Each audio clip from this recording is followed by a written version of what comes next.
Ball for a strike from Nagel. Denny Nagel has thrown so many changeups that he has the Mariner hitters off balance looking for the changeup, because he's thrown as many as 3 in a row. So they're sitting on the changeup, and he's using his fastball pretty well. Like that. So he's following up. But that's smart pitching. I mean, I think he's found his groove. He didn't feel comfortable before, but all of a sudden, I mean, he's throwing strikes and he's getting ahead of the hitters. And when he gets ahead of the hitters, he can get them to chase pitches out of the zone. Rolled foul.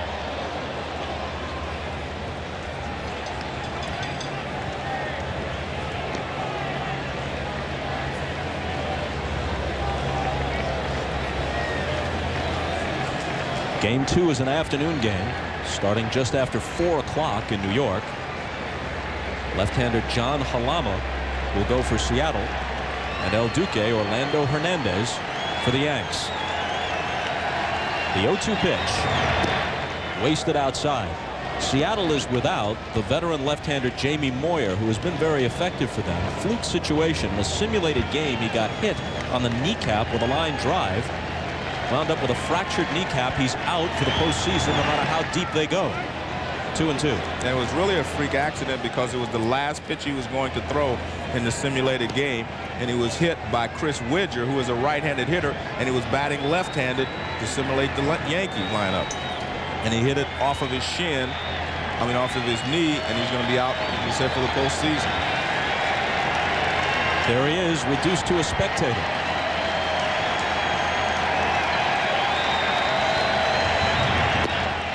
It was 0-2. Now it's full.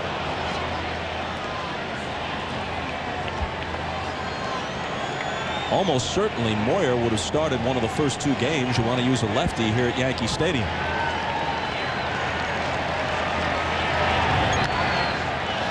Pop back. Posada for a look. It's on the screen. So that sets up the following rotations for each club. For Piniella, it'll be Halama in game 2. His best pitcher, Aaron Seeley, back at Safeco for game 3, and Seeley then would pitch game 7 if there is a game 7. And then Paul Abbott in game 4. Pettit and Clemens will follow Hernandez in Joe Torre's rotation.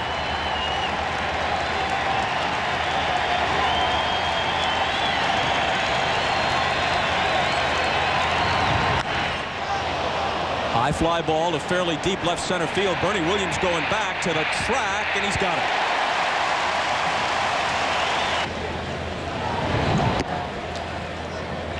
David Bell hit a little bloop into shallow left with Jay Buhner at second base and 2 outs in the second inning, and Derek Jeter made a tremendous running catch to rob him of an RBI hit.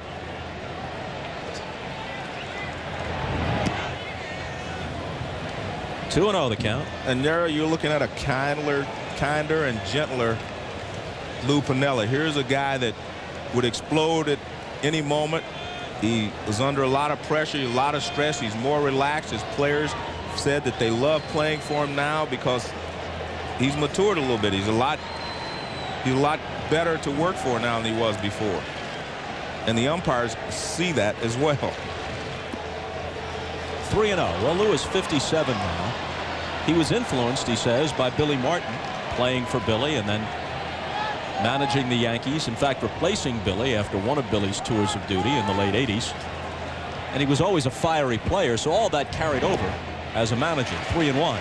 He used to put on, and can still do it on occasion, yeah, just not as often, some of the classic tantrums in baseball history. He provided This Week in Baseball with more material than almost anybody.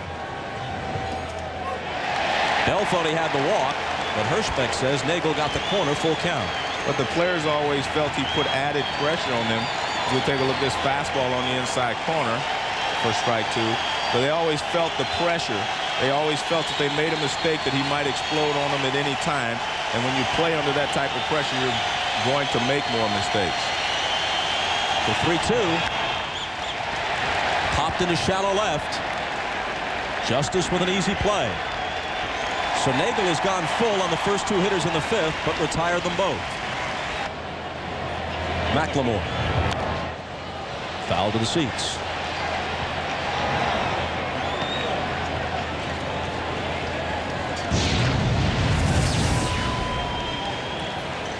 Right out of the chute with Cincinnati, he not only won the World Series, he swept the heavily favored Oakland A's team.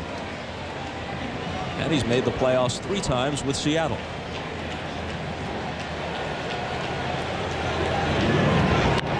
Line hard, and there's the Mariners' first base hit. McLemore on his way to second and in with a double. And that was a fastball up. He was trying to jam McLemore as he had done the first 2 hitters this inning. But McLemore gets the barrel of the bat out there and rips it over the head of Brocious. See, that's a fastball was supposed to be in, but he didn't get it in far enough. Actually looked like it's touched by a fan. It was. And it goes down into the corner. I didn't see a signal, though, from the umpire. If he plays next year at age 42, he'll finish it first all-time in stolen bases, which he already is, first in walks, first in runs scored. Those credentials cannot be denied. No. Plus, he only needs 86 hits for 3,000. That's, like I said, that would be quite an accomplishment.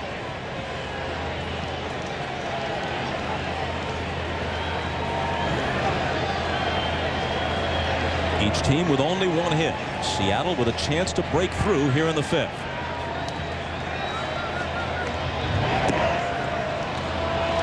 Two and up.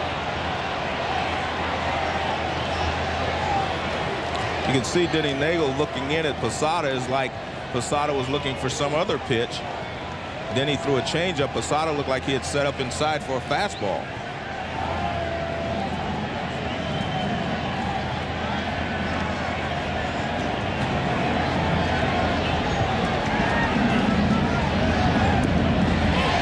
In there. Joe, toward the end of your career in the mid-'80s, you were a teammate of Henderson's at Oakland, weren't you? Yes. What were your impressions? Well, I thought he was just a great player because he was a real good hitter at that time. He was hitting 300, 320, and left-handers couldn't get him out because he would take that pitch right there and shoot it in the right field, in the right center field. He was not only a good base stealer, he was a good player and a good hitter.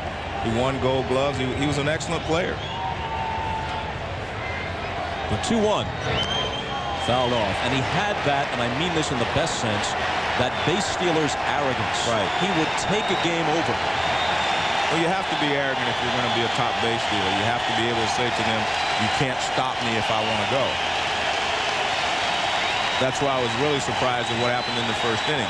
Even if they throw you out, so what? You have to go. You can't do it half-heartedly and be a base stealer or be a force in the game. He struck him out with a changeup the last time after a fastball. That was a high fastball that Rickey didn't get to. McLemore away from second, and the 2-2 pitch. Hit toward the hole and through. O'Neill is charging. There could be a play at the plate. Here's his throw. It is not in time, and Seattle's in front. Well, Rickey Henderson fought that fastball off. He didn't hit it hard. They tried to jam him, and he found the hole on the right side. And Paul O'Neill was only about 30 feet on the outfield grass because see how shallow he's playing? Now watch, he immediately charges the ball, so he gets the ball before McLemore rounds third base. You think that he's going to have a chance, but he takes 2 extra steps. Now he throws, and that 2 extra steps allows McLemore to score.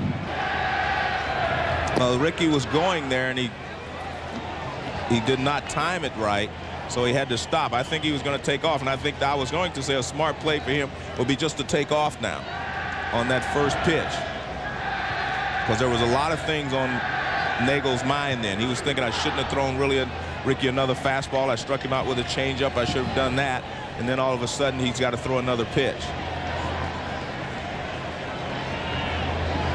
Muffs the go, and Cameron takes ball 2. The thing I loved about Rickey, especially in his prime, it's one thing to steal the surprise base. He would steal when everybody in the ballpark knew he had to. He'd steal third base as well as anybody who's ever played the game. He just dared you to throw him out. I think he stole third base more than anyone ever. Even of all the great base stealers, they didn't steal third base nearly as much as Rickey did. Lou Brock, Maury Wills, they never stole. Maury stole third, probably second most, but Lou didn't steal it as much as Rickey did.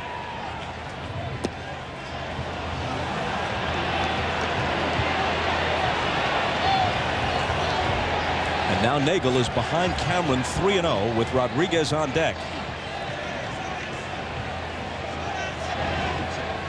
And this would be a no-no just to walk him with Rodriguez and Martinez following. He gets the called strike.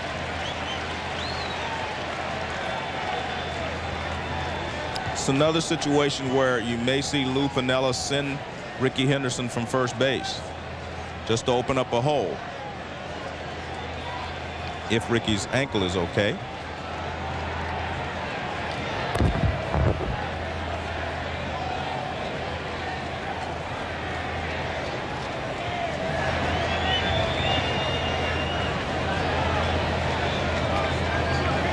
He twisted that right ankle as he was caught between first and second back in the first inning. He's not going, and Cameron cuts and misses. I was looking for those shoes he was wearing. Fastball. This is a perfect pitch. Look at that, knee high and away, running away from Cameron.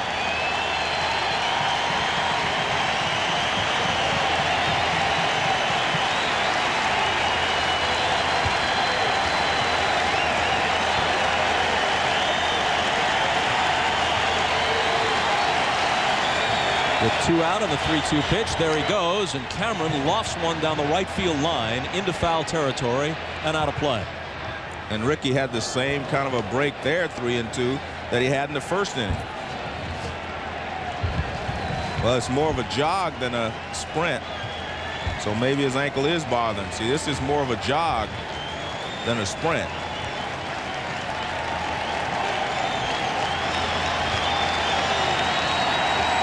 With Rickey, it's sometimes hard to tell. As great as he's been, he's also had many of us scratching our heads over the years. There he goes again, and Cameron gets a little piece of it. Change up right on the outside corner from Nagel.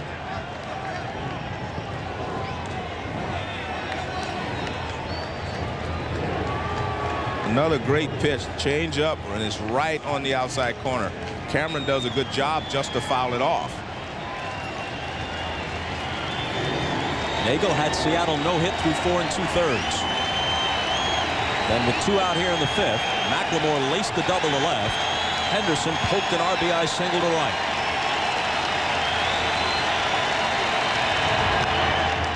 And Cameron pops it into shallow right.